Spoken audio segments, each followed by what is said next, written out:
les batelières de l'Audet. De mon dernier voyage, écoutez un récit. À de frais souvenirs, le présent s'adoucit. Je côtoyais l'Audet lorsqu'une batelière doucement m'appela du bord de la rivière. Si vous voulez, jeune homme, aller à l'Octudie, voici que nous partons toutes 4 à midi. Entrez, nous ramerons et vous tiendrez la barre.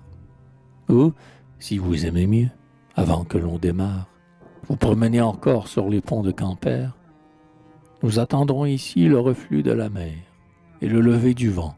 Puis, avec la marée, ce soir, dans Ben Audet, nous ferons notre entrée. Jeune fille, à midi, tous 5 nous partirons. Mais vous tiendrez la barre et moi les avirons. Au bourg de l'Octudie, je connais un saint prêtre. Enfant, nous avons eu longtemps le même maître. Aujourd'hui, je recours à son sage entretien. Sans vous dire son nom, vous le devinez bien. À vous de me guider à ce pèlerinage, car pour vous, jeune fille, on ferait le voyage. De grâce, mettez-moi parmi vos matelots.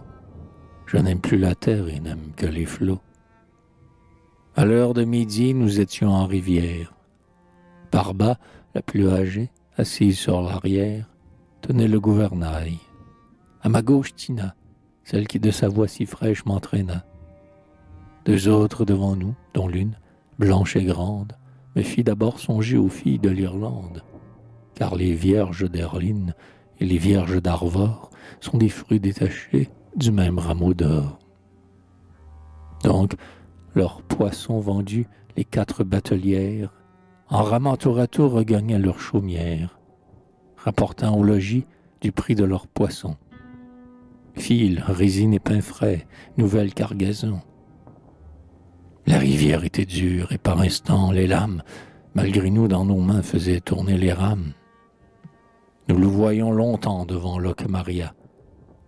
Cependant nous doublons l'âne Néron, et déjà 5 à dos, des replis de sa noire vallée, épanche devant nous sa rivière salée. À côté de Tina, quel plaisir de ramer, et de céder près d'elle aux houles de la mer. La vieille le vit bien. Cette fois, cria-t-elle, tu tiens un amoureux, Corinthina, ma belle. Ouida, lui répondis-je, et mieux qu'un amoureux. Qui serait son mari pourrait se dire heureux.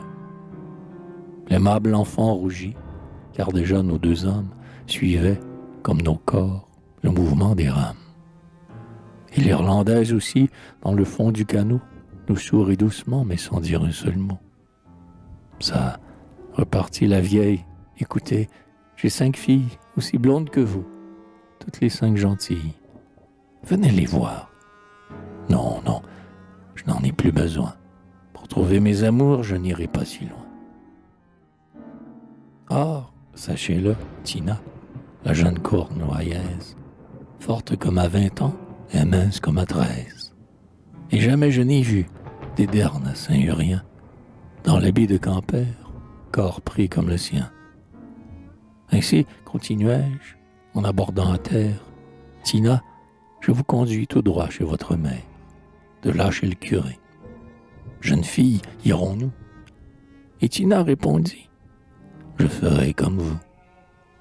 Mais Barba, pourquoi rire avec cette promesse? Si demain, as-tu dit, vous entendez la messe, vous verrez dans le cœur un officier du roi, dont la femme a porté des coiffes comme moi. Mes lèvres et mon cœur ont le même langage, brave femme, et je puis vous nommer un village, où l'on sait si mon cœur à l'orgueil est enclin, et si j'ai du mépris pour les coiffes de lin. Eh bien, venez chez moi, vous verrez mes 5 filles, aussi blondes que vous, toutes les 5 gentilles. Jésus Dieu, soupira Tina tout en ramant, la méchante qui veut m'enlever mon amant.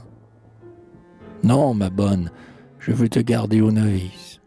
Ce pauvre flamme qui meurt d'amour à ton service, d'un ton moitié riant et moitié sérieux, ainsi nous conversions, et par instant mes yeux, de peur d'inquiéter l'innocente rameuse, suivaient dans ses détours la côte âpre et brumeuse, où, pensif, j'écoutais les turbulentes voix de la mer qui, grondant, s'agitant à la fois, semblait loin de l'Odet gémir comme une amante et vers son fleuve aimé s'avancer bouillonnante. Mais devant Ben, Odet, nous étions arrivés. Là, nos heureux projets, en chemin soulevé, moururent sur le bord. Dans un creux des montagnes, nous débarquons. La vieille, emmenant ses compagnes, me dit un brusque adieu. Puis, avec son panier, je vis Tina se perdre au détour d'un sentier. Fallait-il m'éloigner ou fallait-il le suivre? Comment, ô destinée, interpréter ton livre? Quand faut-il écouter ou combattre son cœur? À quel point la raison devient-elle une erreur? Doute, demi-regret, souvenir d'un beau rêve, qui jusqu'à là que tu dis me suivait sur la grève. Surtout, retour à vous qui, là-bas, au moustoir, portez le nom d'un autre et n'aimez qu'à le voir. Et ces divers pensées de tout lieu, de tout âge, l'un par l'autre attirés, m'escortaient en voyage, plus mouvant que le sable où s'enfonçaient mes pas, que les flots près de moi brisés avec fracas, ou que les goélands fuyant mon approche, et que je retrouvais toujours de roche en roche.